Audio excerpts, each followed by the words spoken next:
Livro Corações Profundos, Revelações Profundas. Agradecimentos. Tenho tantas pessoas para agradecer, mas agradeço em primeiro lugar ao meu bondoso Senhor. Só Ele sabe como me importo com o meu tempo diário com Ele, e como sou grato por ter me dado a oportunidade de ser servo. A minha amada esposa e companheira, Elisandra Santos, em tantos anos de vitórias e conquistas juntos. Aos meus amados filhos, Gianluca e Isabelle Santos. A minha amada igreja, Comunidade Graça Church, minha equipe de pastores e líderes. Amo-os. Dedicatória. Não é segredo para ninguém a luta que em minha vida toda enfrentei com a minha mãe e de como todos os dias de minha vida orei pela sua salvação. Em meu livro Incrível Graça, conto como fomos abandonados por nossa mãe. Ela foi embora e nunca mais voltou. Porém, todos os anos de minha vida, orei por transformação, conversão e salvação. E isso aconteceu e logo em seguida ela partiu para o Senhor. O que poucos sabem é da profundidade sobrenatural dessa experiência com Deus, que eu e ela vivemos, da visitação que tivemos e como isso afetou profundamente sua vida e a vida de seus filhos. Por isso, deixei para o final do livro um lindo testemunho de minha mãe e de como Deus agiu poderosamente em sua vida. Então, dedico esta obra reveladora à dona Margarete Gomes dos Santos. Até a eternidade, amo você. Prefácio. Estou profundamente honrada com o convite do meu amado esposo para prefaciar o seu mais novo livro, Corações Profundos, Revelações Profundas. E o que dizer do autor, meu esposo amado, do qual tenho muito orgulho do homem de Deus que é. Trata-se de um excelente marido e de um excelente pai, que não mede esforços para fazer a família feliz. Que homem trabalhador, muita gratidão a ele, amo-o muito. Um vencedor, sua vida e trajetória são uma grande inspiração para muitos seguirem adiante, confiando sempre nas promessas de Deus. E sobre o homem de Deus que é, sou testemunha da devoção e do zelo por Deus e pela sua palavra. Um homem que nos inspira com a sua disciplina espiritual. Desde que o conheço, há mais de 25 anos, sua profundidade em Deus me impactou tremendamente. Lembro-me de algo muito especial e marcante de quando éramos noivos. Ele tinha quase 19 anos de idade e por várias vezes o vi ao pé de uma árvore, no estacionamento da igreja, na qual congregávamos, aos domingos, antes de ministrar o louvor, adorando a Deus com seu violão por mais de 3 horas. Que amor por Deus! Quando nós casamos, pude ver mais de perto a sua paixão por Jesus. Eu tenho um homem de oração em casa.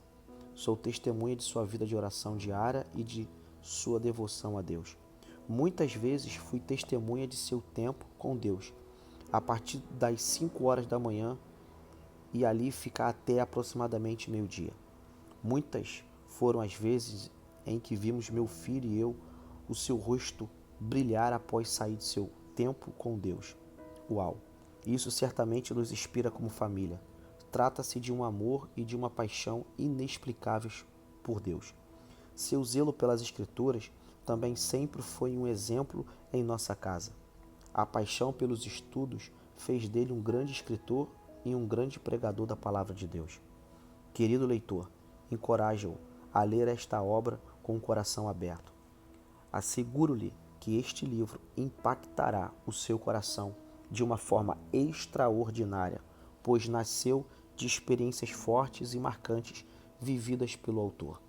Este não é só mais um livro, mas o levará ao nível mais profundo em Deus. Que possamos ter todos os dias um tempo a sós com o amado da nossa alma. E lá ele nos revelará segredos do seu coração e mistérios escondidos que só são possíveis e só estão disponíveis para um coração desejoso em conhecer mais dele. Seja profundamente abençoado. Elisandra Santos, presidente da editora Vem. Introdução. Ao longo dos anos, tenho aprendido a orar. Não é fácil, não é uma batalha que se ganha da noite para o dia, nem em alguns dias, nem tampouco em poucos anos. Aprendi que a oração é uma cultura que se desenvolve ao longo da vida.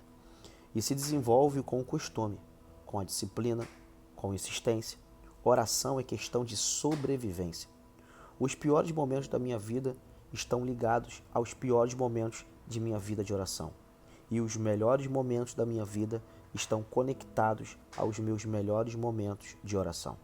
Ou seja, com mais de 20 anos de ministério, percebi que sou mais preparado quando oro. Sou menos preparado quando não oro. Aprendi também que quando oro, vou melhorando sempre. E quando não oro, vou piorando sempre. Eu, de fato, preciso orar muito. Simplesmente não acredito em homens de Deus que não oram. E com a experiência que adquiri nos anos com o Senhor, já aprendi a identificar os sintomas comuns de supostos homens de Deus que não oram. Neste livro, irei ensiná-lo como identificar pessoas que estão sem orar, pelo simples fato de também sabermos o que a oração provoca em cada um de nós. E se estamos ausentes dos efeitos que são comuns a todos os que oram. Isso significa que ali também identificamos a ausência de oração. Então, alguns podem dizer: você está querendo nos colocar um peso? Veja bem, não lhe quero colocar um peso para orar, simplesmente porque esse peso, essa responsabilidade já foi colocada em seus ombros. É você quem está negligenciando, desobedecendo. Na realidade, estou aqui apenas para lembrá-lo deste peso, dessa responsabilidade. De acordo com os textos e ordenanças da Bíblia Sagrada, ninguém está livre deste peso. Leu bem isso? Quem lhe disse que você está livre desse peso, desta responsabilidade? Quem lhe disse que oração é um ministério particular de uns e de outros não? No entanto, quero me dedicar a lhe mostrar que oração não é um ministério de poucos, mas um chamado a todos. E sim, de fato, quero lembrá-lo desse tremendo e prazeroso peso, dessa tremenda responsabilidade acerca da oração, que a maioria dos crentes vem negligenciando.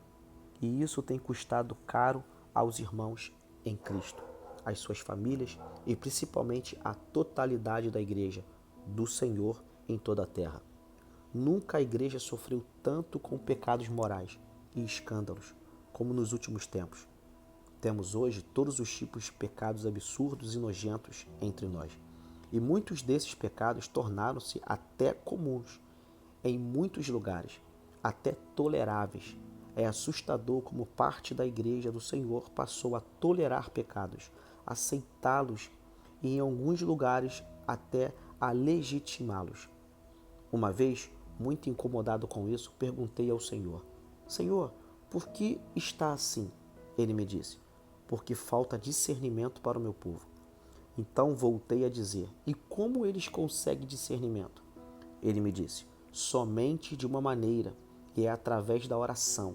Se o meu povo não ora, não tem a minha voz em sua consciência e discernimento. É simplesmente isso. É minha voz em sua consciência. Discernimento é quando a sua consciência prega para você a todo instante. E isso também é um costume. Quanto mais tempo passamos com Deus, mais ficamos sensíveis para ouvir a sua voz. Mais sua voz fala em nossa consciência. Quanto menos tempo passamos com Deus, menos sensíveis estamos à sua voz. Não que Deus não fala, é nós que não ouvimos. E por quê? Porque o coração é barulhento, a consciência fala baixo, o coração é cheio de problema e nunca iremos conseguir seguir a voz do Espírito em nossa consciência se seguirmos a voz do coração, que muitos chamam de voz da emoção. O grande segredo de viver e andar em vitória com Deus é ouvir sua voz dentro da consciência do homem. Jamais ouvir seu coração e sempre a sua consciência. Em meu livro Arrependimento Profundo e Eficaz, tem um capítulo inteiro em que me dedico ao ensino da consciência e que gostaria de dedicar este capítulo o quanto antes ao querido leitor. Pois é exatamente assim que Deus fala.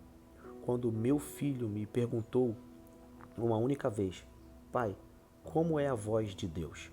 Como você ouve Deus? Logo, bem rápido, veio-me a resposta, como se ela estivesse pronta em minha boca há anos.